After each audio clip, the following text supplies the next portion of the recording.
Even dia ngomong, even dia buat muji, iya di saat itu, di waktu itu, kayak gitu. Jadi seakan-akan ada range waktu ketika Roh Kudus urapi dia, penuhi dia, mabuk oleh dia, dan ada range waktu dia menjadi manusia seutuhnya. Lagi ngetren tuh hal-hal begitu itu. Pendeta-pendeta zaman sekarang lagi membuka aibnya kayak, oh pendeta itu manusia biasa kayak gitu. Ya kan selalu kayak gitu kan sekarang lagi tren-trennya kayak gitu. Wah manusia biasa lah. Ya jangan sampai jadi manusia bisa beneran. Ya kan yang bener-bener manusia gitu kan. Kayak gitu. Nah jadi terus akhirnya sekarang kan blur tuh. Pimpin Roh Kudus itu apa? Kalau hari ini pendeta-pendeta yang besar, bahkan yang besar, skandalnya besar, gitu kan, anginnya besar,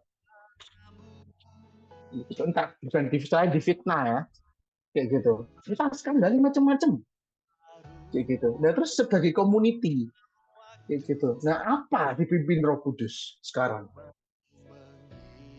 Tuh, kalau sekarang definisi kita pendeta selalu diurapi, selalu dituntun sama Roh Kudus, apakah itu sebagai standar utama, patokan utama, kayak gitu. Kalau di zaman sekarang sudah enggak. Bahwa banyak pendeta-pendeta gadungan juga banyak. Bu Yesus mati harus tambah perbuatan baik. Ada dosa yang nggak diampuni, nggak perlu minta maaf, nggak perlu minta pengampunan. Hari ini banyak orang yang berspekulasi dan mencocok logi sebuah kitab dan ini menjadi penyesatan dini. Hari ini orang mengejar bukan lagi pengenalan akan Tuhan, tapi berlomba memberitakan yang terbaik. Jadi selalu cuma apa? Nggak mengejar pengenalan Tuhan, nggak mengejar bagaimana orang mengalami Tuhan, tapi dikejar apa? Bagaimana enak di telinga jemaat.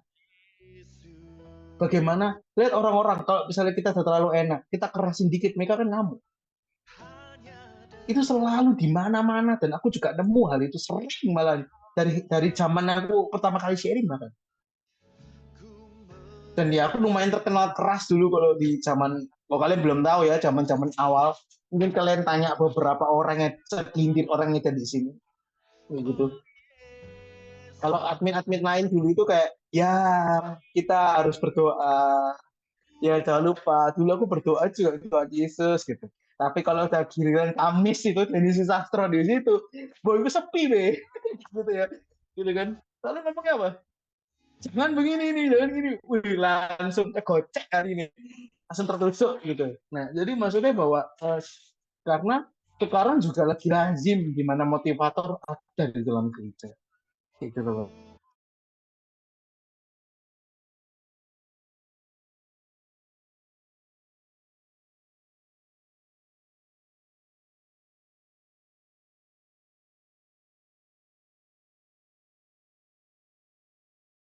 Definisi tuntunan Roh Kudus itu apa?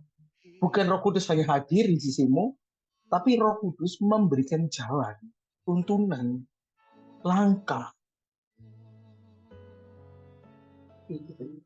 Pencegahan. Mazmur 23 ini gambaran dari dipimpin sama Roh Kudus. Kita sedikit buka ya.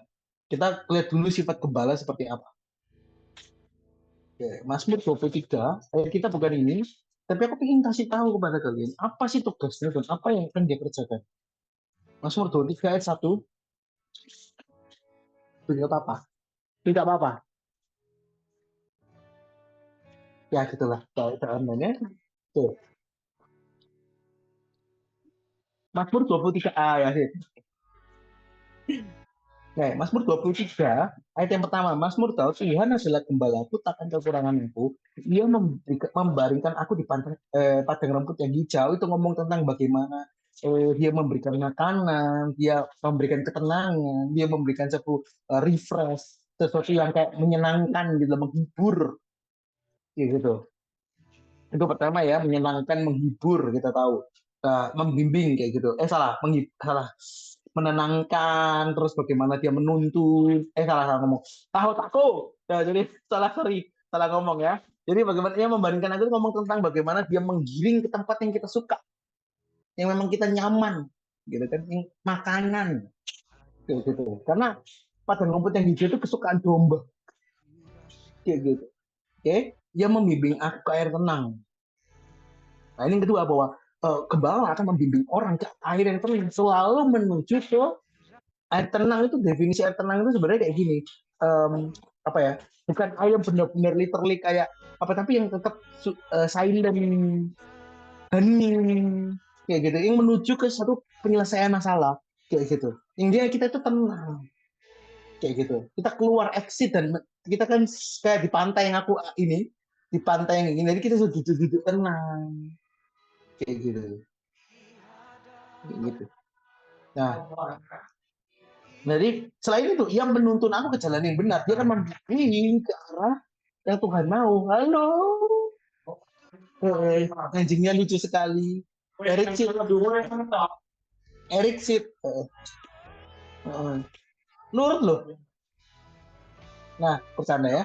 Nah, tapi bentar ya guys, 5 menit.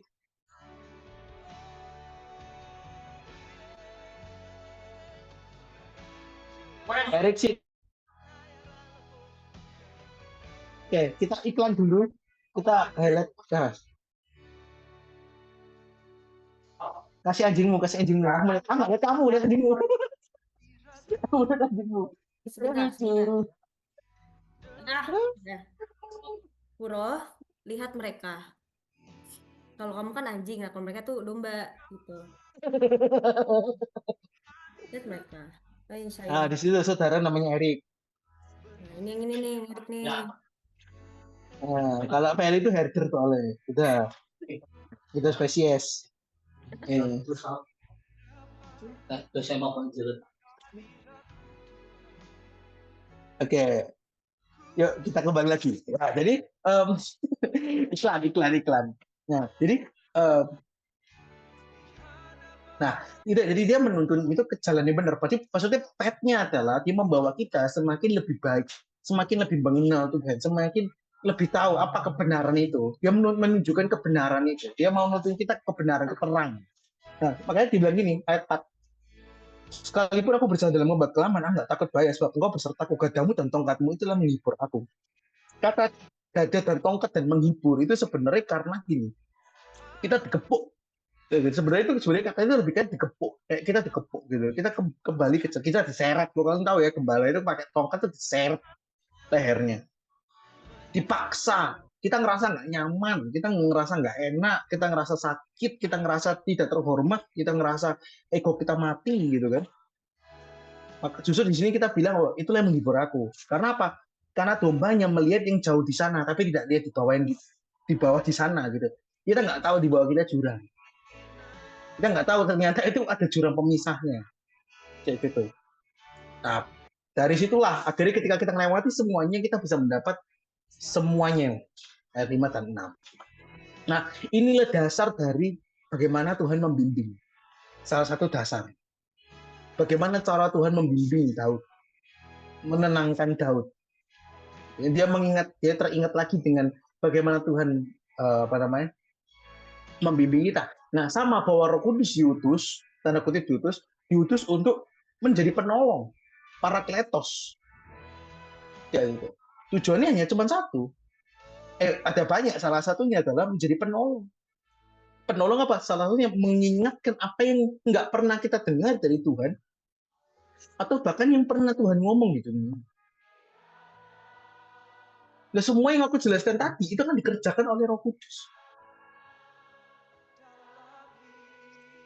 Jadi ketika kita ngerasa bahwa hari ini kita ngerasa di posisi, kenapa ya aku nggak dapat kerjaan terus? Oh, sabar. Jangan-jangan kita di posisi ke ayat 4 yang sedang ditarik kepalanya. Ya, gitu. Kita nggak pernah tahu. Gitu.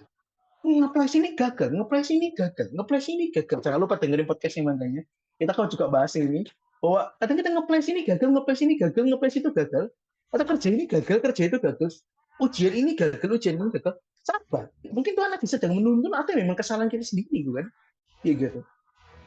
Nah, bahwa dipimpin Roh Kudus itu bukan hanya sekedar, cuman kita hidup enak. Dipimpin Roh Kudus bukan berjalan supernatural as always. Paulus itu tahu nggak sih, cuman ngantar surat ke satu gereja lain, cuma ngantar surat. Kalau dia nggak ada panggilan dari itu. pada panggilan dia jadi nabi yang luar biasa, nabi yang luar biasa. Tapi kalau nggak ada kerjaan dari Tuhan, jadi ini ada yang membuat tenda, ya kan? Ada yang ngantar surat, kayak gitu. Tapi lihat, bagaimana Tuhan pakai itu bukan ketika dia ngantar suratnya, di tengah-tengah dia ngantar surat, adalah calling, kamu ke sini, kamu ke situ. Di dalam satu misi ada submisi. Nah, itu namanya tuntunan Roh Kudus. Jadi kalau hari ini kita ngomong tuntunan Roh Kudus, itu ngomong tentang itu bagaimana a person, itulah kita akan ngerti bahwa tuntunan Roh Kudus itu bukan hanya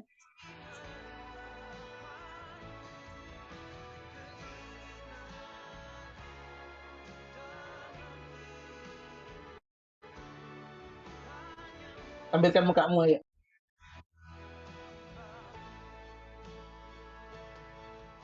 Iklan Erik. Oke guys, kembali lagi bersama kita. Nah, di sini aku akan iklan. Nah, iklan apa ya? Iklan apa? Oh, no, BTL. Nah, ya. Nah, jangan lupa kalian tonton terus VTL. Nah, dimana kita di VTL ini tentunya bakal ngomong banyak hal. Kita ngomong tentang topik rohani, topik sehari-hari tentunya dong. Ya kan, Go ya? Oh, masih lanjut. Oh, ya. Nah, jadi di VTL ini kita terakhir sudah episode berapa ya kemarin ya? 6 ya ingatku. Iya, 6. Gitu. Nah, jadi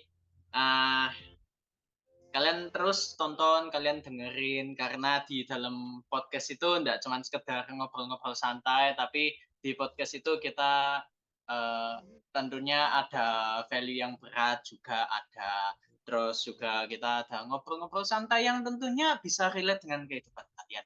Asik. Openingnya dong, openingnya.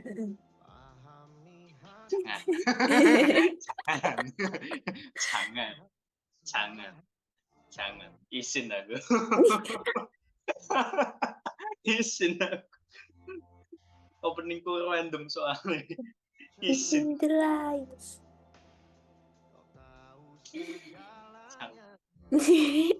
Jangan. Izin. Halo. Oke, terima kasih buat iklannya. Oke. Sekalian kepencing.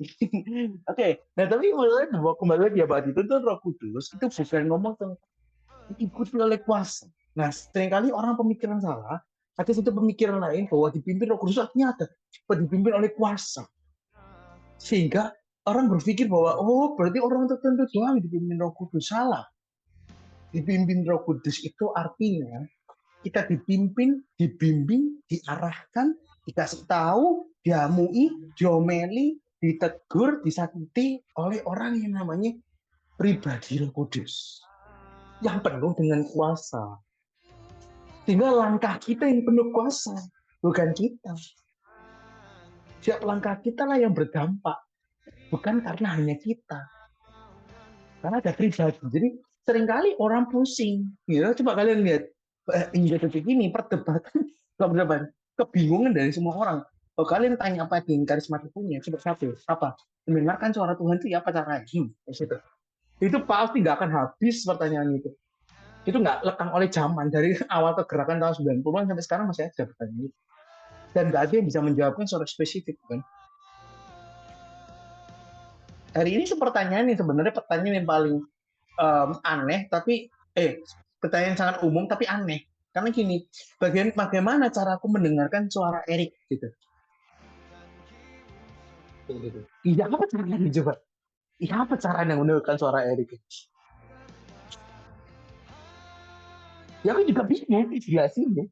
Saya nggak mau dengar suara Erik ya. Udah datang ke sini gitu. Udah simpel gitu. Buat kita membuat Roh Kudus akan sesuatu yang sulit dijumpai, ya kan? Sulit untuk digapai. Dan dia anggap sebuah kuasa yang dia ngomong dari atas awan-awan. Denny gitu kan. Kenapa kan nggak beli blind box kemarin gitu misalnya. Nah, tapi maksudnya bahwa konteks yang aku jelasin bahwa kita harus ngerti hari ini nggak perlu pusing gitu. dengan yang namanya apa caranya membedakan suara Tuhan dan suara ini. Nah pertanyaannya lu gaul bisa apa bos? Itu kan yang paling penting kan. Jadi hari ini kita menempatkan Tuhan sebagai kuasa, bukan pribadi. Kalian bilang ngomong pribadi pun akan tetap salah ketika kalian terus bergumul dengan suaranya. Terus bergumul dengan cara mendengarkan. Karena Tuhan cuma ngomong, domba-dombaku pasti mengenal suaraku. Tapi kau nggak tahu suaranya kan? Bukan anaknya, apa nih? Bukan. Ya aku ngelek tak? Enggak. Oh ngelek. Oh mantap. Satu ngomong enggak, satu ngomong iya. Susah mana? Kayak gitu. Jose ngelek nggak? Sempat ngelek dikit. Terus Oh, ya. Jadi hari ini kita menempatkan bahwa Tuhan itu sebagai kuasa atau dewa. Tinggal kita bingung cara menemukan suaranya. Itu POV yang paling unik yang aku pernah temu, bahwa seringkali kita ngerasa bingung dengan suaranya. Oh, sebenarnya kita loh denger tiap hari. Coba ngapain jadi kalau mau berbuat dosa bergumul? Masa sih badan kalian itu bergumul? Ayo aku tanya. Mana itu nggak mau dosa seks tuh nggak mau? Ayo, badan kalian ngomong jangan. Nggak ada badan begitu.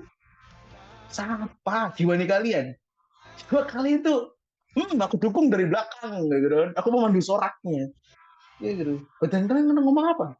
Let's go, kan gitu. Kalau bisa sampai pagi, babak 5, babak 6, kayak gitu. Sama. Misalnya kita hari ini apa ya? Oh, beli blind box, gitu. Contohnya beli blind box, ya. Ya, aku nggak ngerti apa serunya sih, kadang gitu ya. Kayak gitu. Nanti tolong kasih aku esensinya, kayak gitu ya. Nah, tapi maksudnya, contoh beli blind box. Ini contoh sederhana aja. Kalian ngerti, duit kalian itu tipis. Gitu. Sekali kok kak itu kak beli gak makan gitu ya. Itu sering terjadi di saya. Kayak gitu. Nah, kita lihat gitu. Karena ini bagus ya. Random gitu kan. Tetapi gimana? Ketika kita mau beli, ada suara lain. Kamu nggak makan dong kok.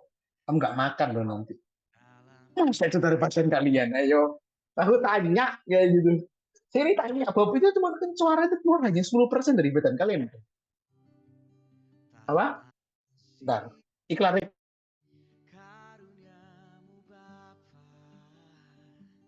Oke, kembali lagi bersama iklannya kita. Nah, di sini kita melihat kode ini sedang dan di sini kode ini apakah kan gol dan gol. Oke, no. Oke. Kayak mana kalau lupa? Pakai online di sini nih bang. Oke. Saya mana tadi? Lupa. Oh, blind box. Nah. Oke. Nah. 10% suara kita kan berkata apa? Emang ya duit deh. Tapi apakah itu berasal dari badan? Maybe yes. Tapi maybe masih. Si pasir udah kan gocek kan hati dulu. Aduh, emang ya. Kali ini pengemis. Kita seibah. Tapi kok ini pernah ngomong sempetnya tebel. Gitu misalnya. Ya gitu kan. Ya apa ya gitu. Tapi nggak tahu kali ini benar-benar ibanya loh. Meskipun aku tahu dia kali tapi iba. Dan itu pas badan kalian. Badan kalian mikir apa? Mangan loh. Tak kayak makan off. Makan chicken katsu dapat 1. Kayak gitu. Atau beli tisu. Kalian tahu ya, anak cilik tisu itu aku paling mangkel kadang. Itu paling mangkel kadang. Kaya gitu rasanya mereka ini. Kok sini kok kaya ya gitu. Larang mana tisu nih? Maksudnya larang, tisunya larang guys. Gitu loh. Sini 5.000, enggak ada 20.000. Kan aku yang butuh makan 20.000 rek. Tapi kadang mungkin nanti kita kayak, gak apa-apa lah sakno. Nah, itu masuk dari badan. Masuk dari jiwamu. Nah mungkin itu cuma 20%. 80% lagi baru kudus yang gerakan hatimu. Karena badan sama roh seringkali berbentrok. Jiwa sama roh seringkali berbentrok. Memang bisa sejajar lurus, tapi badan ini paling berbentrok. Karena kita terbuat dari daging. Nah, dipimpin Roh Kudus artinya roh kita bisa menaklukkan bersama dengan Roh Kudus, menaklukkan jiwa dan badan kita. Itu kita sedang dipimpin oleh roh, sudah dipimpin oleh daging. Roma berkata seperti itu. Jadi hari ini kalau kita ngerasa bahwa tuntunan Roh Kudus seperti suara yang kita harus taklukkan, kayak gitu kita harus dengarkan itu suara. Jawabannya nggak bisa. Aku nggak everywhere dengar suara Roh Kudus. Pendeta mana yang selalu setiap langkah bisa mendengar suara Roh Kudus? Nggak bisa. Kita translate pun apa yang Tuhan maupun kadang ngerti masa ada ikut. Bahwa kita harus ngerti sekarang bahwa dipimpin Roh Kudus itu ngomong tentang bagaimana kita berjalan pada misinya Tuhan, misinya Tuhan. Itu berjalan. Nah, ini aku nge-lag atau PC-ku sih nge-lag sih? Oke. Oh enggak ya, man ya? Sorry. PC-ku agak nge-lag laptopku. Nah, jadi dipimpin Roh Kudus itu bagaimana kita dituntun berjalan pada misi yang Tuhan mau. Kita selalu standby dengan suaranya. Karena kita tahu itu operation. Bukan itu suara yang tiba-tiba ada, kayak hantu. Nah, seringkali orang menganggap itu hantu, makanya diterka-terka.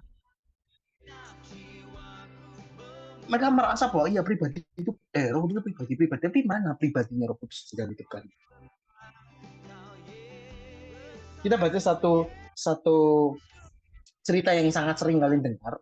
Tapi ya nggak apa-apa lah ya, sekali-sekali kita kan apa itu terus saja. Kisah Para Rasul 16 ayat yang pertama sampai kita baca sampai 40. Mati kau. Mati. 40 ayat. Ayo nih baca nih. Enak ya.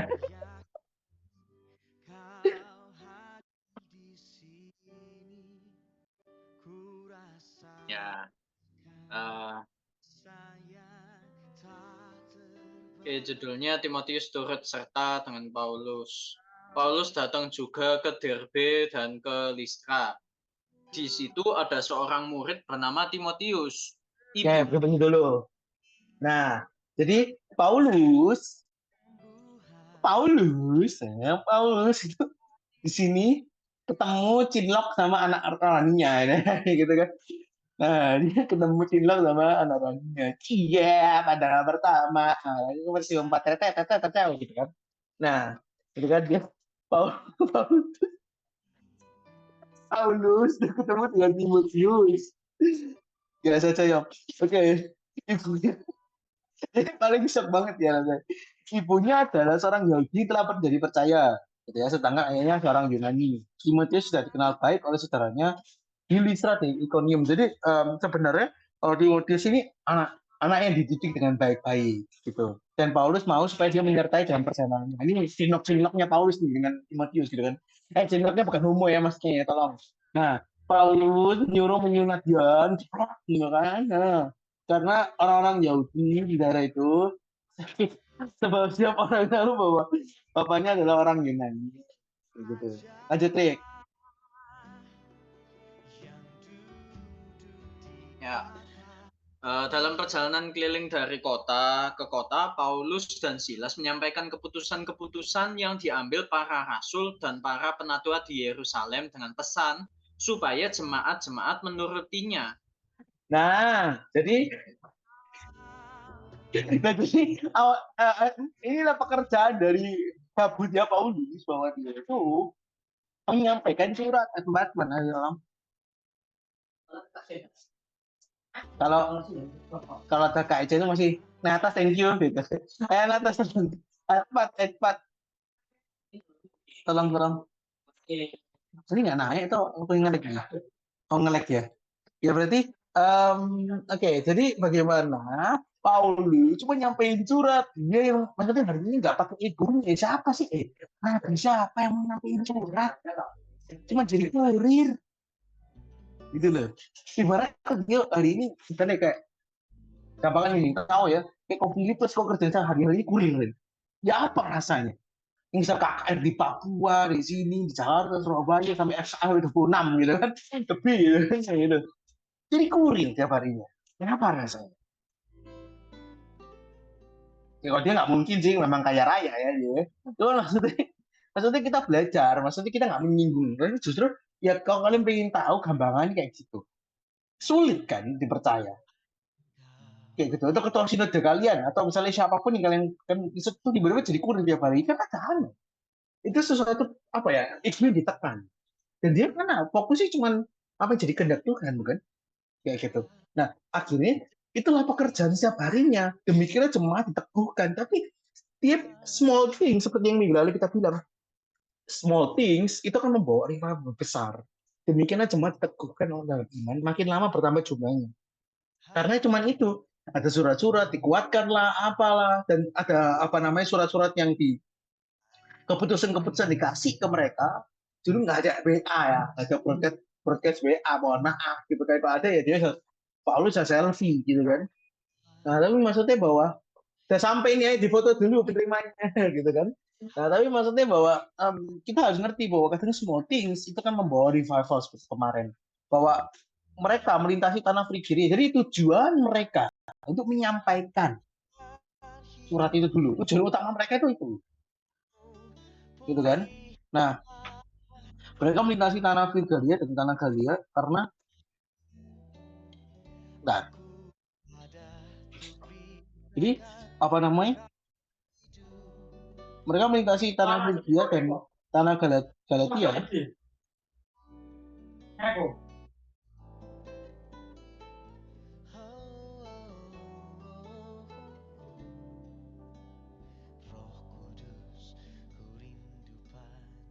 Ya, susah guys.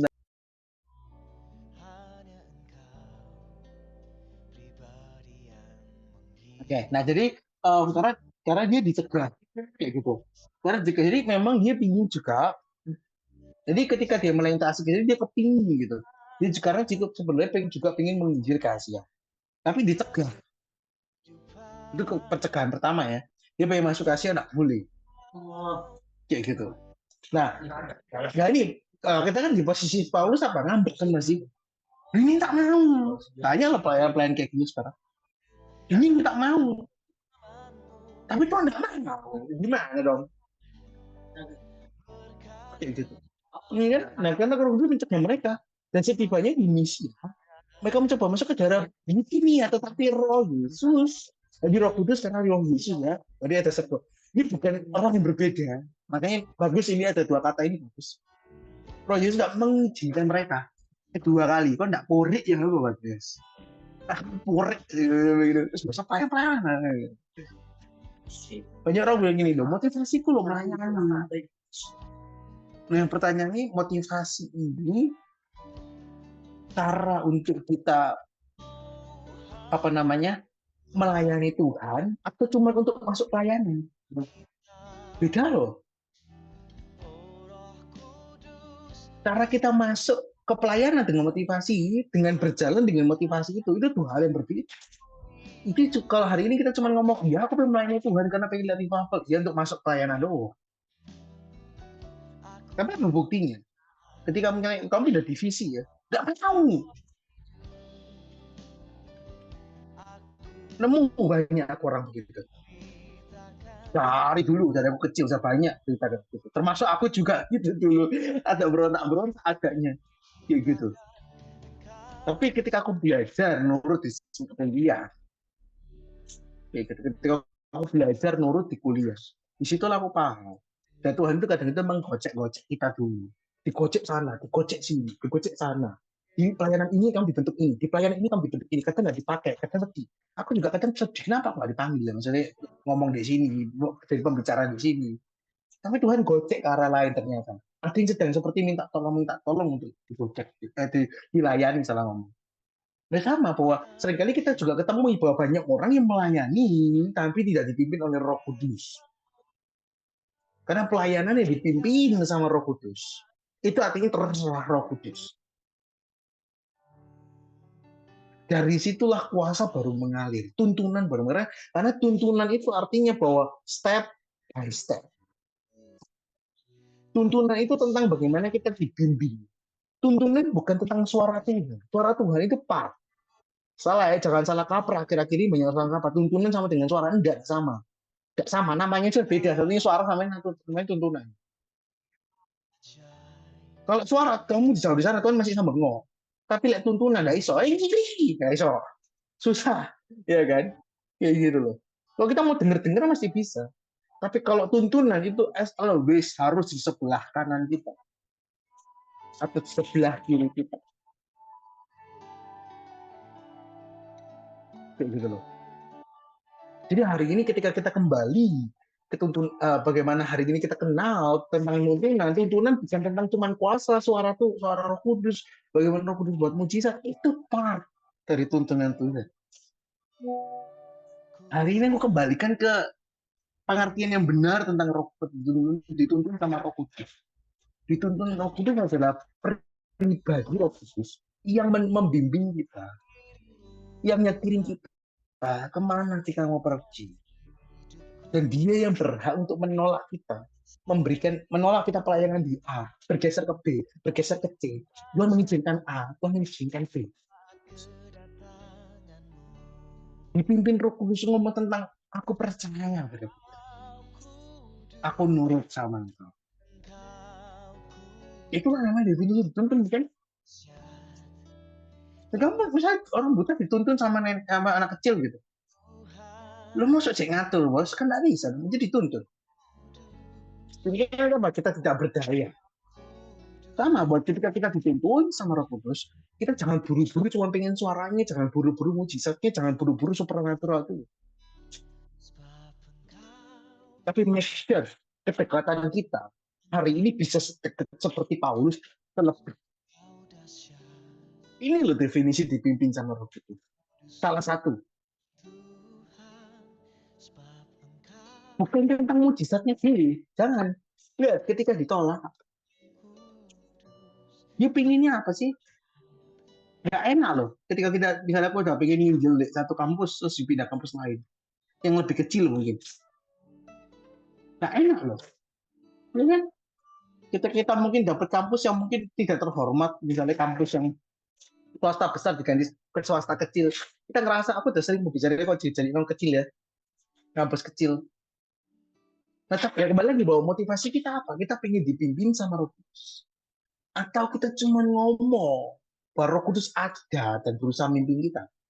Atau cuma kita minta bahwa kita ambil-ambilkan Roh Kudus itu sebagai suara, kuasa, angin, air. Atau pribadi yang di sebelah kita, kanan atau kiri kita, yang selalu ngomong, Den, kamu salah, kesini. Den, nggak boleh kayak gini. Den, kamu harus kayak gitu. Den, sekarang kamu kesini. Seperti Filipus, yang ketika dia ngomong, kamu kesini ya. Itu dia lakuin. Dia nyebur di berbas, diraisin. Hilang. Belum hilang di kota lain. Ya kan? Bahwa maksudnya bahwa dipimpin Roh Kudus itu memang supranatural. Ya, dipimpin Roh Kudus akan penuh dengan kuasa. Iya. Tapi yang hebat adalah ketika orang itu hidupnya mau dipimpin sama Tuhan. Enak nggak ini? Karena itu sama Mazmur 20 itu menjelaskan bahwa dia akan menghibur dengan tongkat dan dadahnya. Gitu. Ya pasti nggak enak. Kita dibentur sana, dibentur sini, digocek sana, gocek sini, sakit sana, sakit sini, tiap hari nangis mungkin. Jadi dipimpin Roh Kudus tidak ada hubungannya dengan hidup kita itu perfect. Salah orang bilang kayak gitu. Gak ada yang layak. Tapi hidup Roh Kudus ketika dipimpin Roh Kudus, ketika kita mempribadikan seorang Roh Kudus.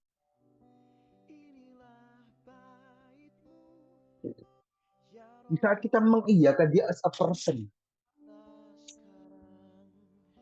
Bukan tentang suara gaib yang ngomong kamu habis ini ke kiri. Bukan, itu part.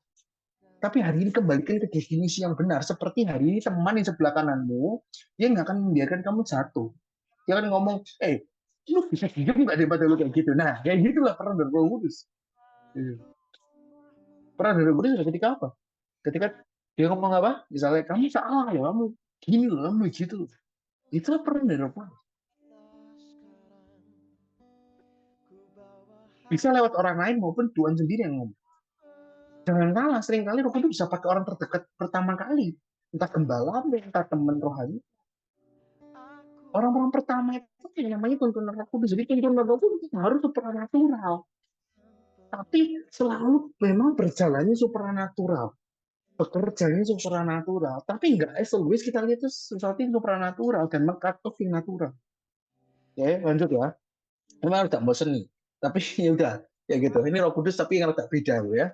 Ini orang orang tuh lebih seneng tentang kuasa, mujizat gitu ya. Kalau udah ngomong tentang pimpin Roh Kudus tuh rasanya kayak gitu ya. Seperti kayak gitu kan. Nah, dan setibanya di Misia, mereka mencoba masuk ke daerah Bitinia, tapi Roh Kudus tidak mengizinkan mereka setelah melintasi Misia sampai di Troas pada malam harinya. Nah, hal yang paling penting dalam tuntunan Roh Kudus adalah satu, kita negatif thinking dengan Tuhan.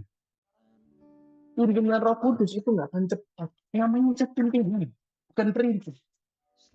Seringkali kita nggak sadar kita itu sedang mengkotak-kotakan Tuhan. Kan Tuhan itu sih mahal. Berarti harus instan. Berarti harus enak dong. Berarti harus nyaman dong. Berarti harus membantu aku dong. Berarti aku nggak perlu ngapa-ngapain dong. Ini juga salah.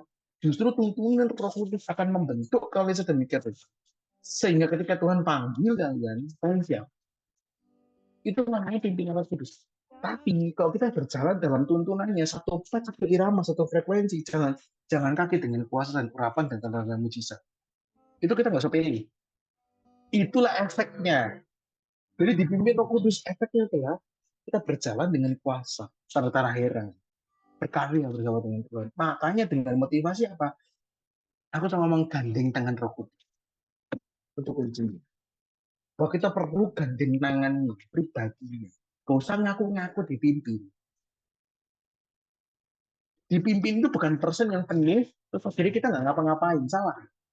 Dipimpin itu peran aktif dua orang, dua pribadi. Yang pertama kita mau mendengarkan, mau dituntun, mau ngerasa nggak enak. Yang satunya mau menuntun, satunya mau ya nggak enak juga tuh nonton orang. Itu namanya dibimbing, bukan? Dituntun, bukan kan gitu kan? Masa kalian bimbing orang yang misalnya mau jadi Kristen misalnya, atau yang sudah Kristen awal-awal, masa dia cuman ya, ya, ya, kan nggak mungkin. Pasti ada dua arah. Seperti Paulus itu bertanya-tanya pasti kenapa nggak boleh. Tapi pikiran, pernah nggak sih kita dididik sampai Paulus? Bukan yang mujizat, pernah nggak sih kita dilarang-larang kayak gini? Pernah nggak sih sampai kita sering kali ngomong mujizat, tapi pernah nggak sih sampai dididik Paulus kayak gini? Masa kalian nggak pernah pingin sampai dididik Paulus kayak gini? Titik Paulus yang ini ya, nggak mau yang lain. Yang ini, part ini, kalau ngomong. Di part ini masuk kalian nggak mau sedekat itu keintiman kalian dengan Paulus. Siapa aku nggak bilang bahwa Paulus a perfect man ya, enggak, perfect man enggak. Tapi maksudnya, masa kita nggak pingin sih sampai gimana Kudus ngomong dari kita kamu salah gitu.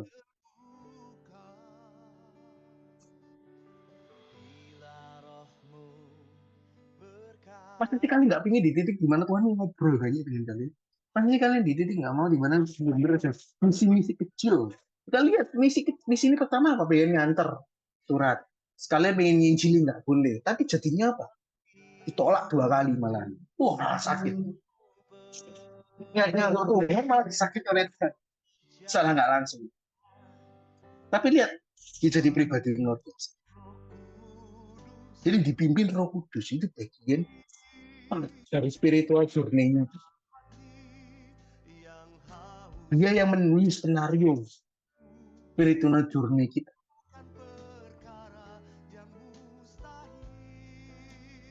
Dia menjadi transportasi dalam spiritual journey. Itu potensi transportasinya yang anggapannya kayak gitu. Ketika kita membuat kita ngerti sebagai a person. Dan kita ngelihat Paulus bisa, maksudnya coba kalian coba ya, lihat aja dalam hidup kalian, seberapa sering sih Tuhan benar-benar tegur kalian secara langsung ibaratnya. Ini nggak ngomong tentang banyak-banyakan mujizat, bukan. Supaya kalian paham, seberapa sering sih kalian ditegur secara langsung sama Tuhan, atau lewat gembalamu, atau lewat teman-temanmu. Seberapa sering sih? Seberapa sering sih Tuhan menunjukkan vision-nya buat kita? Seberapa sering sih kita mimpi untuk apa yang Tuhan mau? Seberapa sering sih Paulus sering sapu tangan menyembuhkan, ditolak, dengar suara kamu nggak boleh kesini, kamu nggak boleh kesini. Dituntunnya begitu. Dituntun itu artinya kita dibentokin untuk berbelok, berbelok lagi, dipimpin kan jatuh, namanya dipimpin kan, proses kan, sama. Sudah seberapa banyak kalian hari ini dikritik seperti ini? Jarang jawabannya, karena kita cuma nganggap bahwa Roh Kudus itu kuasa, kalau kita butuh kita beragungkan Tuhan. Banyak kayak gitu. Roh Kudus itu bukan pribadi yang diagung-agungkan di waktu tertentu. Kayak gitu ya. Atau aku udah mau habis. Jadi intinya bagaimana kebanyakan ikan sih ya. Kayak gitu. Gitu ya. Jadi ya udah ya apalagi lah ya. Tetapi bagaimana hari ini baru di titik itu lihat bagaimana di titik lihat kali lihat bagaimana Roh Kudus bekerja ya. Jadi yang pertama ditolak pertama, kedua ditolak. Oh, jangan. Ya. Nah, jadi yang pertama ditolak, kedua ditolak, ketiga berapa? Ayat yang ke-5, 9. Ayo, Pada malam harinya, tampaklah oleh Paulus suatu penglihatan. Ada penglihatan. Oke, lanjut.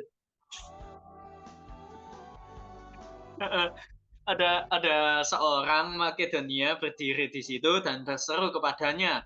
Katanya, menyeberanglah kemari dan tolonglah kami. Nah, sampai situ. Jadi ternyata dari bentrokan ini ketemu lama tuh dari Roh Kudus bimbingan ini. Ada yang berseru, tolonglah kami.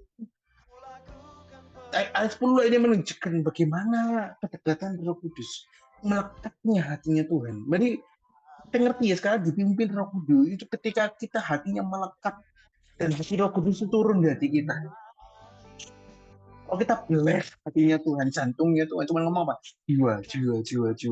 Detak jantungnya itu tentang jiwa-jiwa.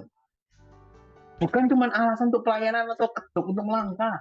Omong kosong orang-orang gitu. Gak usah ikut-ikut komunitas yang cuma atas nama Tuhan. Gitu lah. Buat apa ketika fokusnya bukan jiwa yang dimenangkan? Ini kan? Setelah lulus melihat penglihatan itu, nggak di cross checking. Bener kagak yo? Mimpi itu kagak yo? Kagak.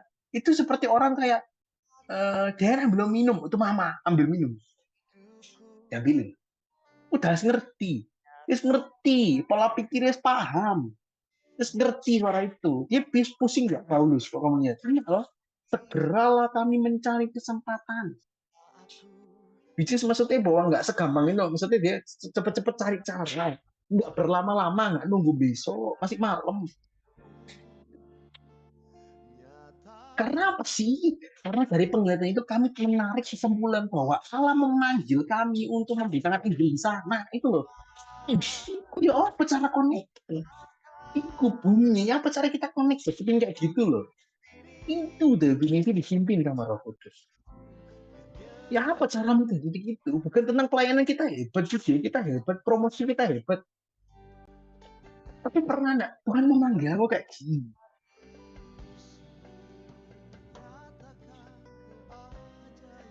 Pernah enggak kita ngerasa kayak iya aku buat yang terbaik supaya buat Tuhan itu orang-orang sudah tertarik dengan gereja, ngahamin Tuhan.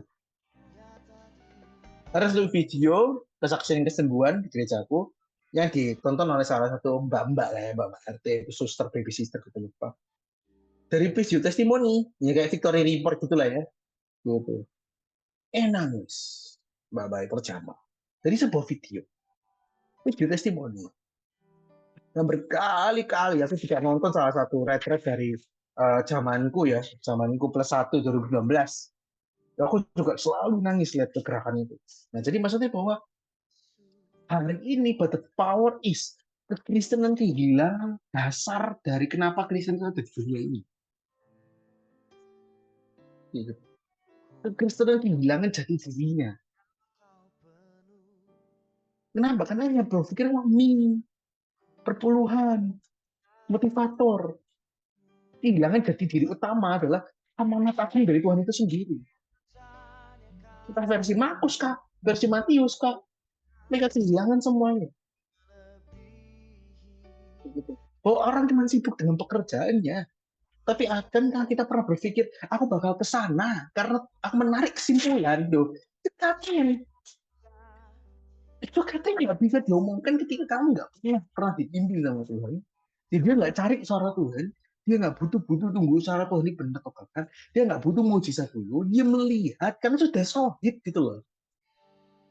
Dan pernah ketika Besti bareng gitu ya, kan ada orang sing rambutnya nyentrik, gitu ya. Kita tuh cuma ngelihat aja. Ada jam 3. Udah ngerti. Itu namanya kesempurnaan. Rambutnya gitu.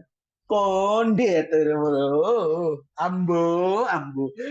Gitu. Maksudnya ya kita kan ngerti gitu loh. Gitu. Orang kan gak usah kamu ngomong. Cuma tunjukkan ada orang melambai-lambai ibaratnya. Anggaplah gitu tipe penglihatannya. Minta tolong. Udah ngerti orang kudus minta aku kesini. Gak akan cocok, gak akan nyocot gitu loh maksudnya. Bukan suara Tuhan. Para pribadiku. Tanya gembala dulu. Tanya yang lain dulu. Boleh sih kalau tanya gembala. Tapi maksudnya, kadang kita itu kan diburu-buru. Kayak gitu. Dengan gampang ini ngomong, aku narik kesimpulan, aku dipanggil. Bisa nggak kita dipimpin sambil itu? Dia nggak ngomong, bisa dari tadi. Nggak ngomong. Mujizatnya datang dia, kan? Soalnya Tuhan nggak diminta loh. Pasti dia minta dari suara Tuhan, coba aku tanya. Dia cuma terus. Nggak diolehi. Penglihatan. So, posisi buka topik dari tadi. Tuhan dia yang buka topik loh. Dia nggak buka topik. Loh. Paulus gak ada terus doa nggak ada di sini.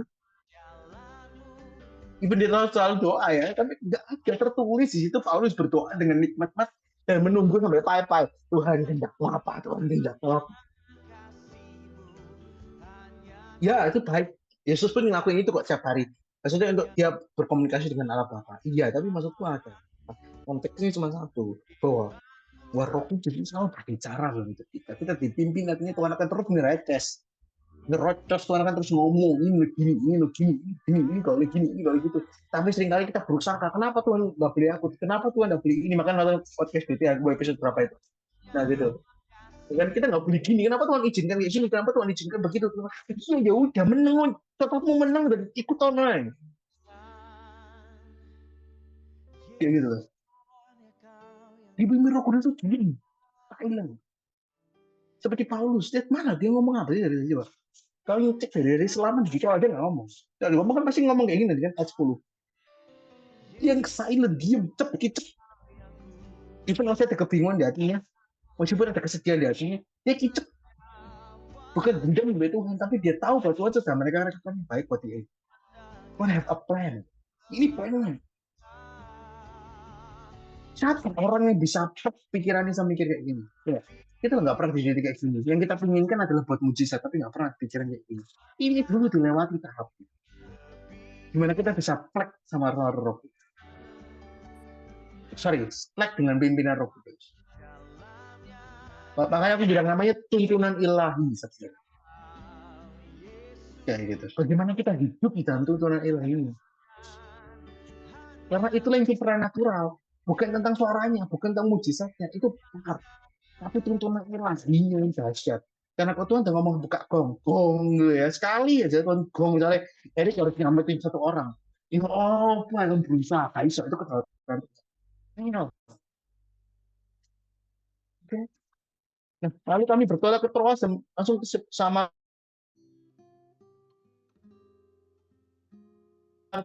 Trake. Dan suatu tiba di kota pertama di bagian Makedonia, suatu kota perantauan orang Roma. Kota itu kami tinggal beberapa hari. Pada hari Sabat kami keluar pintu gerbang, kami menyusul ke tepi sungai. Kami menemukan tempat sembahyang Yahudi yang sudah kami duga ada di situ ya benar. Setelah duduk kami berbicara dengan perempuan-perempuan di situ. Gak lagi ke perempuan itu adalah orang yang direndahkan pada zaman itu. Maksudnya nggak dianggap, bahkan ada orang nggak, kayak kamu lihat juga beberapa orang nggak boleh jadi promo ya kayak gitu. Salah satunya karena faktor ini salah satunya gitu ya. Tapi aku juga nggak mau ngurusi mereka ya, itu pemikiran mereka kayak gitu. Mungkin juga bukan ini alasannya, tapi aku lihat ya karena perjanjian lama juga ada strata yang berbeda. Nah, kami berbicara dengan perempuan itu, seorang dari perempuan namanya Lydia. Lydia terus mendengarkan, dia penjual kain ungu.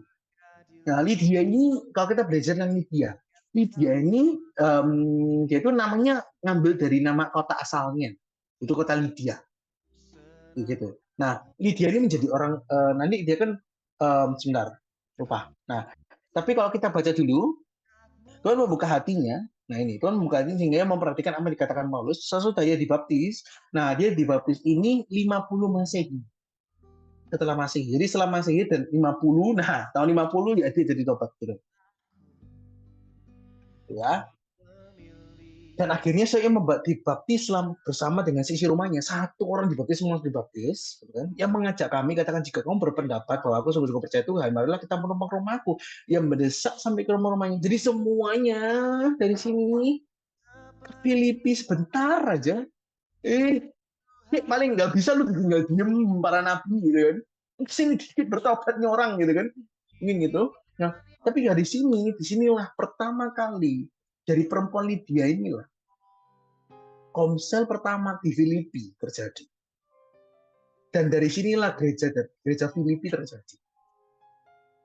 Dari dorongan kecil. Kalau kalian kan baca kisah para rasul 17, nanti di situ juga dimention perempuan. Bahkan ada juga nggak salah dia juga mengucapkan salam ke Lydia nanti. Tapi aku lupa indirect sih ingatku. Kayak gitu. Nah, dari sini kita belajar dari dia cuman nurut terjadi revival besar. Dari small things yang kemarin, dari hal kecil yang dibuahi sama Roh Kudus. Nah, mungkin hal ini yang baik ya.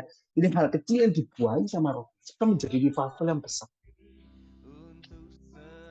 Jangan remehkan hal kecil, jangan remehkan dengan benturan, jangan remehkan kamu disepelekan orang, kamu mungkin nggak besar, kamu mungkin kecil, apa yang boleh nggak berguna, tapi kalian lebih berguna dari Paulus pada saat itu. Aku yakin. Karena Paulus cuma mengantar sholat kan. Ya gitu. Dia cuma nurut, aku cuma kesini. Tapi yang paling penting tekankan kepada kalian hari ini kita belajar. Sudahkah kita di titik di mana kita benar-benar paham tuntunan Roh Kudus, tuntunan ilahi Roh Kudus, tanpa kita nyebut bahwa kita dituntun sama Roh Kudus. Nah, peraturan gitu ya. Sebutkan nama divisimu tanpa kamu menyebutkan namanya, gitu ya, tahu ya. Nah, ya apa caranya? Ya Paulus ini coy paling keren. Keren. Apa? Sama Petrus. Kalau Petrus jalan dong sembuh coy. Ini gitu kan. Wah, bayang-bayangnya, kok bayangnya bercabang bingung kali kan. Kayak ada Naruto ya. Tapi maksudnya kembali lagi ya bahwa sama ya. Bagaimana dipimpin Roh Kudus adalah bagaimana orang bisa melihat kamu dipimpin Roh Kudus tanpa kamu ngomong. Bagaimana kamu tahu suara ini suara Tuhan tanpa kamu ngomong. Tanpa Tuhan itu ngomong. Tanpa Tuhan itu ngomong betul. Even kita masih ada bimbang-bimbangnya karena kita manusia. Tapi hari ini sudahkah kita plek sama suara Roh Kudus?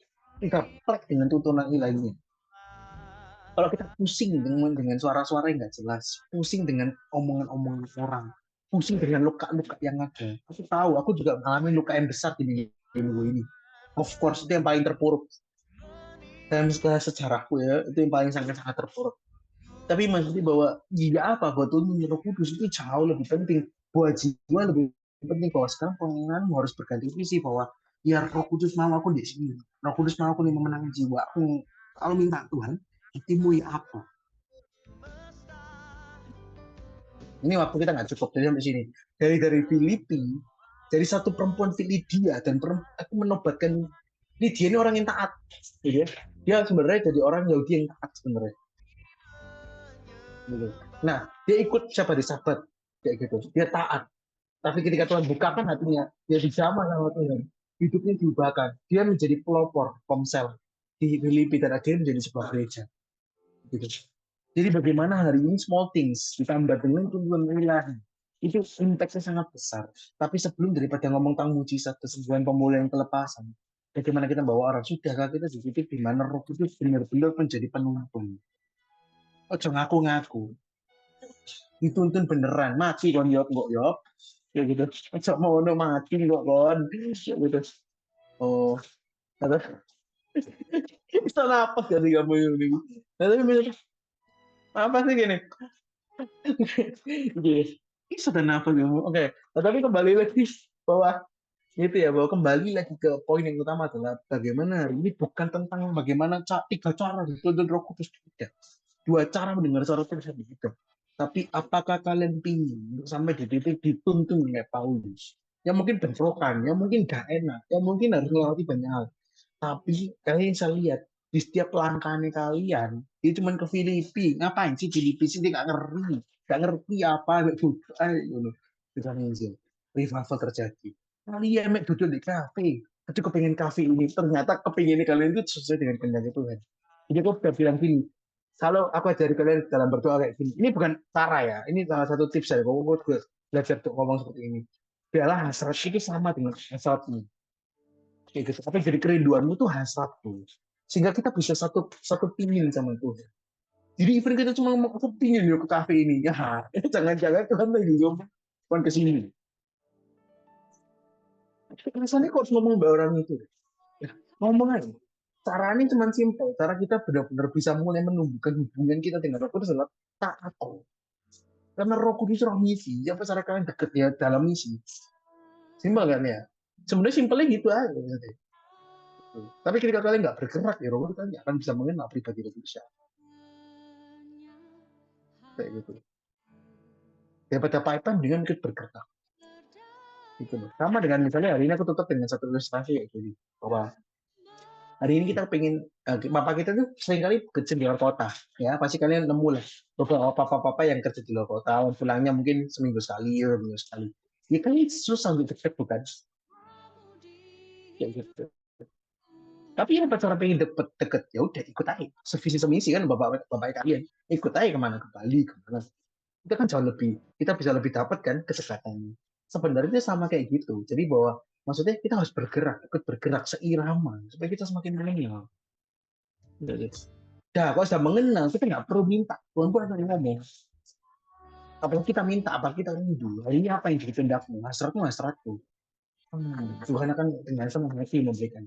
Tapi kalau hari ini Tuhan ngomong, ya ini, ya Tuhan suruh ini. Alah, nggak mau. Aduh, males. Ya, itu bukan tuntunan ilahi. Gitu kan? Tuhan yang getun. Tuhan yang sambat gitu. Oh alah, jaluk tapi sambat gitu kan. Nah, dari situ bahwa dipimpin Roh Kudus itu bagian part of spiritual journey kita. Bukan optional dalam journey kita, spiritual journey, tapi part bagian. Tanpa tuntunan ilahi kita nggak akan bisa lihat sama Tuhan. Karena itu tuntunannya. Itu bagaimana Tuhan itu tujuannya itu ngasih Roh Kudus supaya kita tidak yakin.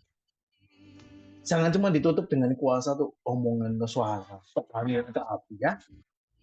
Yang itu dulu, Kak Erik berdoa.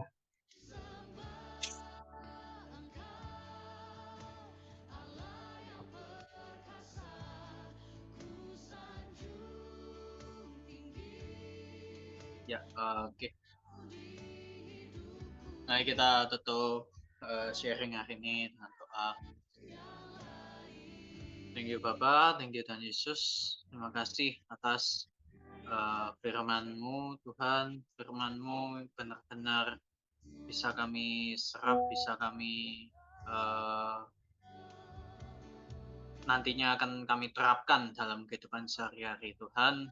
Firman ini tidak berhenti selesai dari saat ini saja Tuhan, tapi biarlah firman-Mu hidup di dalam kehidupan sehari-hari kami Tuhan, dan biarlah Kau terus berbicara dalam hidup kami, tidak hanya berhenti di sini saja Tuhan. Thank you Bapak, sebentar kami akan melanjutkan aktivitas kami, biarlah kami bisa dituntun selalu oleh Roh Kudus. Kami mau belajar untuk taat oleh tuntunan dan pimpinan dari Roh Kudus. Di dalam nama Yesus kami berdoa dan ucap syukur. Haleluya. Amin. Ayo foto. Nah, jangan lepas Yopi, biar kayak gitu aja. Nah, enak. Oke, bagus. Ya, itu terus aneh-aneh. Harus. Ini permisi namanya. Sudah terkenal dari dulu. Ayo, lanjut. Ayo foto. On-cam. Nggak mau on-cam nih dari pagi, guys. Ayo on-cam yuk. Rasanya kita perlu background lebih cerah deh, kata saya. Lebih playful. Kalau gini kita nih kayak ini cerah. oh tok Oh cocok, ada pelanduknya.